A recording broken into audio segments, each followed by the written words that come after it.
ইউনিভার্সিটিতে আমরা 4 বছর যখন পড়াশোনা করি, পড়াশোনার সময় এই সময়টা থাকে আমাদের অনেক স্বপ্নের একটা সময়।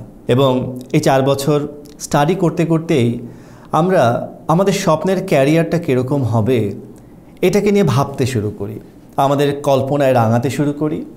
এবং আমরা চাই যখনই 4 বছর আমার গ্র্যাজুয়েশনটা কমপ্লিট হচ্ছে, গ্র্যাজুয়েশন কমপ্লিট করার পরপরই আমার স্বপ্নের ক্যারিয়ার গড়ে তোলার জন্য আমরা সবাই ঝাঁপিয়ে পড়ব। এবং যখন আমাদের গ্র্যাজুয়েশন কমপ্লিট হয়ে যাচ্ছে, কমপ্লিট হয়ে যাবার পরে শুরু হয়ে যায় আমাদের সেই প্রস্তুতি পর্ব।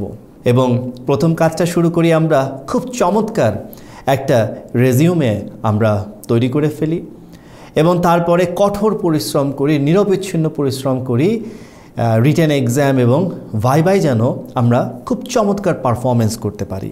এবং লাকিলি রিটেনে সিলেক্ট হই, ভাইভা কমপ্লিট করি।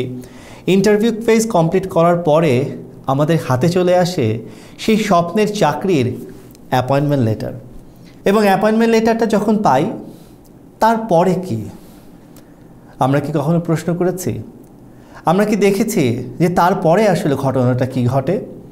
যে স্বপ্নের ক্যারিয়ার গড়ে তোলার একটা ধারাবাহিক যে পরিশ্রম বা প্ল্যানিং আমাদের ছিল, চাকরিতে জয়েন করার পরে সেই স্বপ্নের বাস্তবায়নের দিকে কি আমরা এগোতে পারি? যদি আমরা একটু ভেবে দেখি, অনেকেই আমরা উত্তর কিন্তু দিতে পারবো না, বা অনেকেই একটা দীর্ঘ নিঃশ্বাস ফেলে বলবো স্বপ্ন দেখেছিলাম এক, কিন্তু ক্যারিয়ারে পৌঁছেছি আরেক জায়গায়। প্রিয় দর্শক, আজকের এই এপিসোডে আপনাদের ক্যারিয়ার বন্ধু আমি কাজী শামীম আপনাদের সাথে নিয়ে এসেছি স্বপ্নের ক্যারিয়ার ফর্মুলা 1।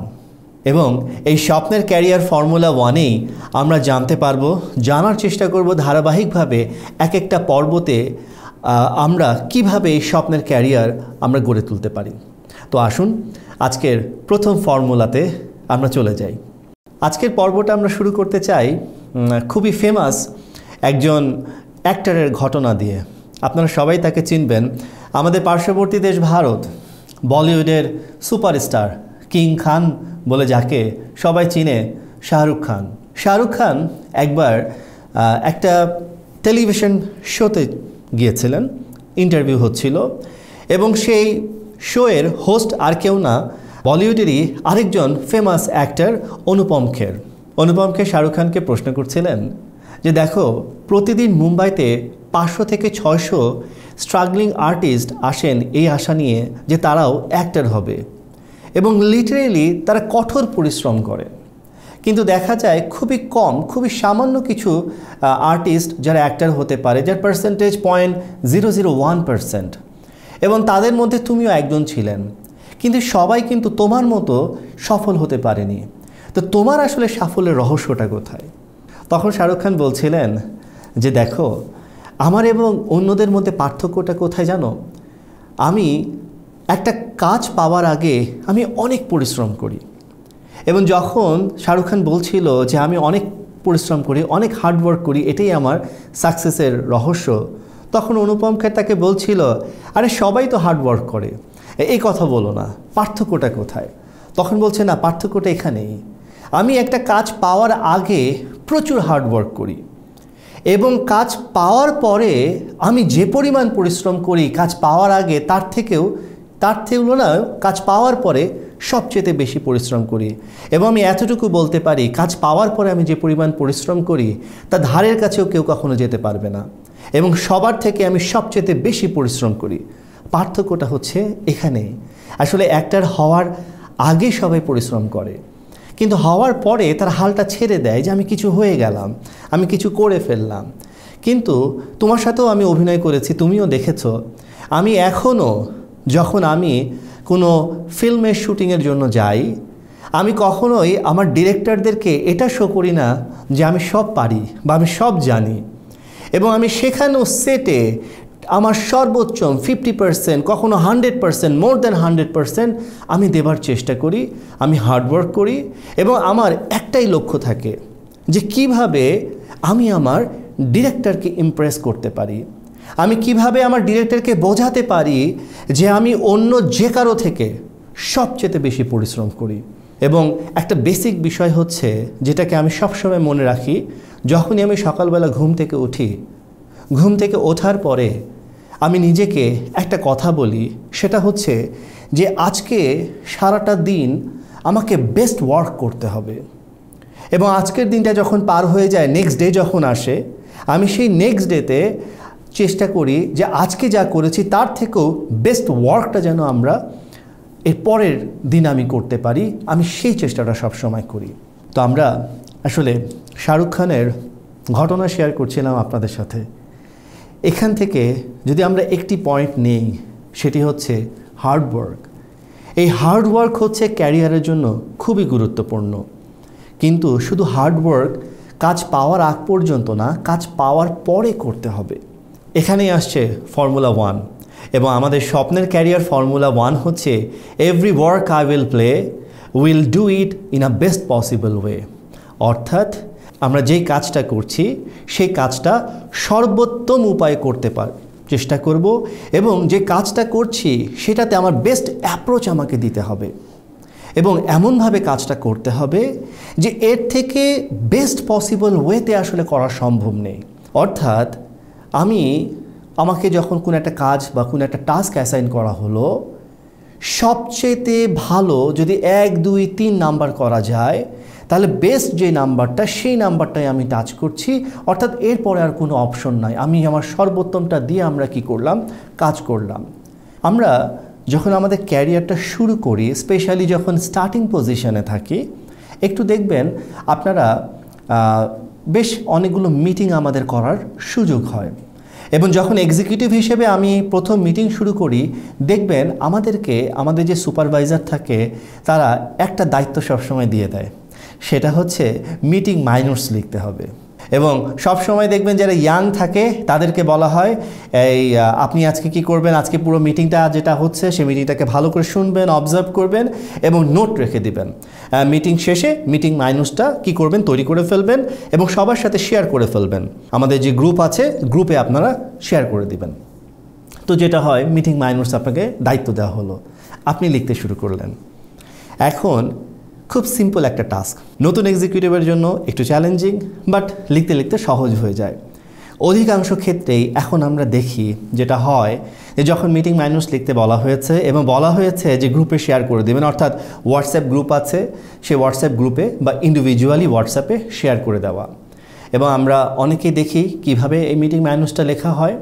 অনেকে যেটা করেন, হোয়াটসঅ্যাপের টেক্সট অপশনে যান, যতগুলো ডিসিশন হয়েছে 1, 2, 3, 4, 5, 6, 7, 8, 9, 10 করে 10টা ডিসিশন হয়েছে, আজকে ডিসকাশন হয়েছে, সে 10টা পয়েন্ট, সে কোনো পয়েন্ট বাদ দেয়নি, খুব চমৎকারভাবে সে নোট ডাউন করেছিলেন এবং সেই 10টা পয়েন্টকে সে কী করলেন, ওই টেক্সট মেসেজ অপশনে টাইপ করে সেন্ড করে দিলেন।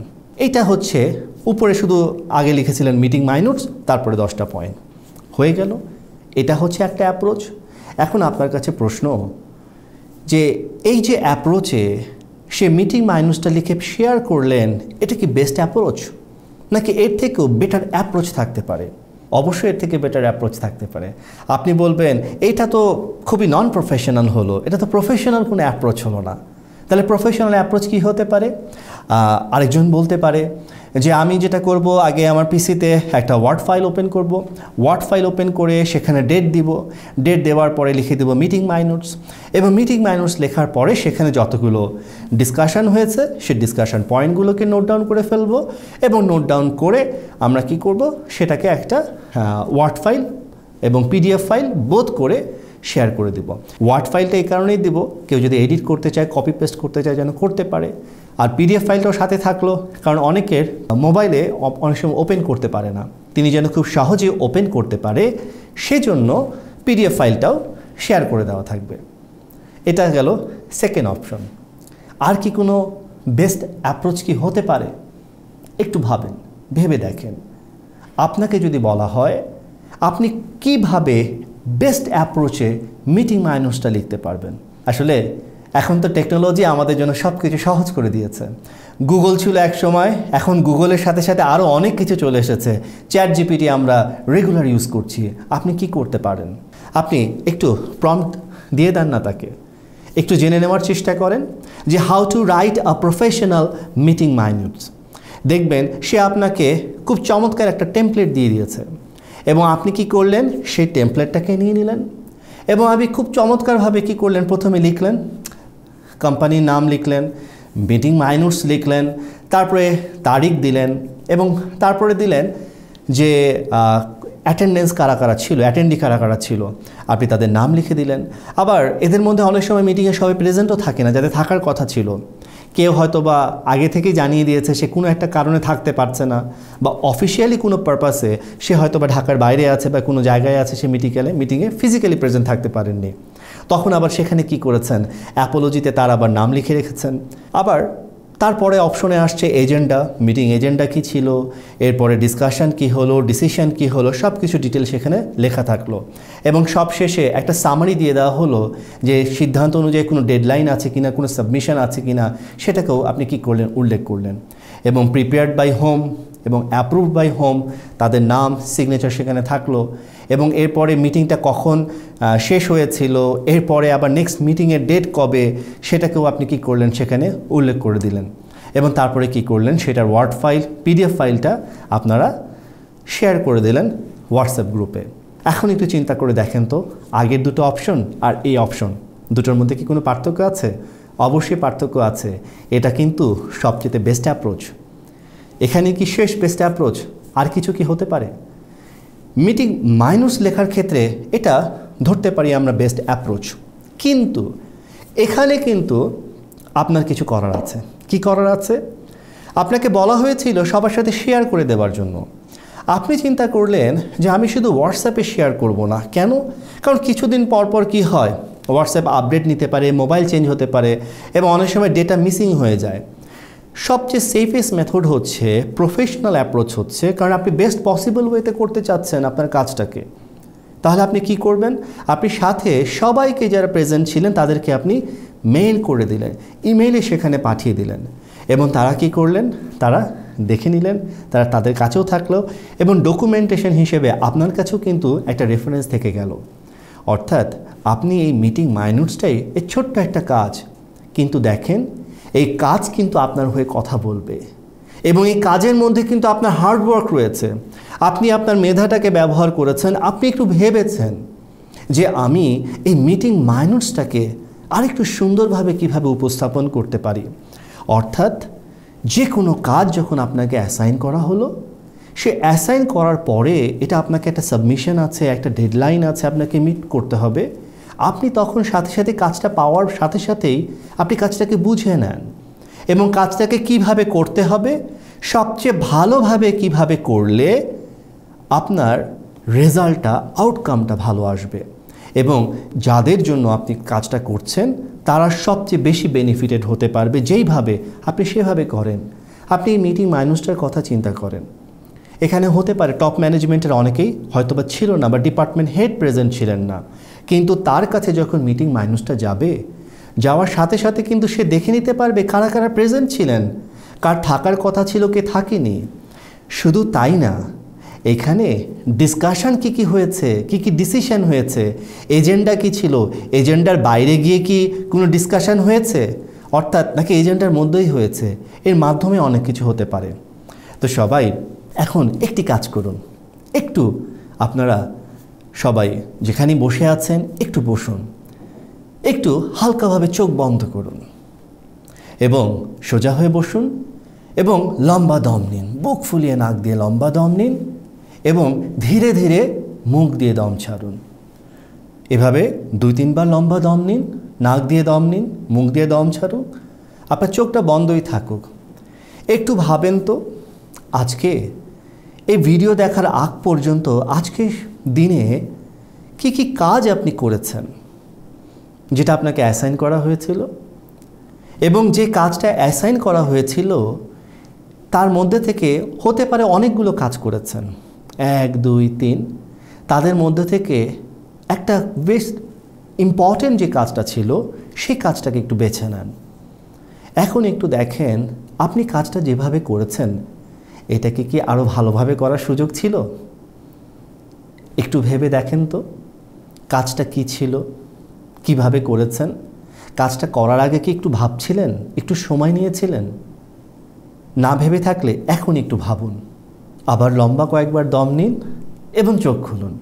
এখন একটু চিন্তা করুন, নিজেকে উত্তর দিন, কাজটা কি আপনি বেস্ট পসিবল ওয়েতে করেছিলেন? যদি উত্তর হয় হ্যাঁ, তাহলে নিজেকে ধন্যবাদ দিন, নিজেকে একটু শাবাশি দিন, একটু পিঠ চাপড়ে দিন এবং শুকরিয়া আদায় করুন যে শুকর আলহামদুলিল্লাহ আমি বেস্ট পসিবল ওয়েতে করতে পেরেছি। আর যদি না পারেন তাহলে কি করেন? আবারও শুকরিয়া আদায় করুন, কারণ এখন আপনি সচেতন হয়েছেন, আপনি ফর্মুলা 1 শিখে গেছেন। এই ফর্মুলা 1টা এখন নেক্সট কাজের ক্ষেত্রে আপনি কি করুন? ব্যবহার করুন। আর যেটাকে একটু রিভাইজ করা যাবে সেটা রিভাইজ করে ফেলুন। তো আমাদের আজকের এপিসোডের এই ফর্মুলা 1টা আমরা কি করতে চাই নেক্সট এপিসোড আসার আগ পর্যন্ত, এবং এখন থেকে আমার ক্যারিয়ারটাকে স্বপ্নের ক্যারিয়ার করার জন্য এই প্রথম স্টেপটা আপনারা নিন। আপনার কাজটিকে সবচেয়ে ভালোভাবে করার চেষ্টা আপনি করুন এবং নিঃসন্দেহে আপনি কি হবেন? আপনি প্রশংসিত হবেন, এবং ক্যারিয়ারের এই প্রশংসাটা কিন্তু খুব জরুরি। তো দর্শক, সবাই ভালো ভাবুন, ভালো থাকুন, নিয়মিত মেডিটেশন করুন, নিজের ক্যারিয়ার নিজেই গড়ুন। ধন্যবাদ সবাইকে। আসসালামু আলাইকুম।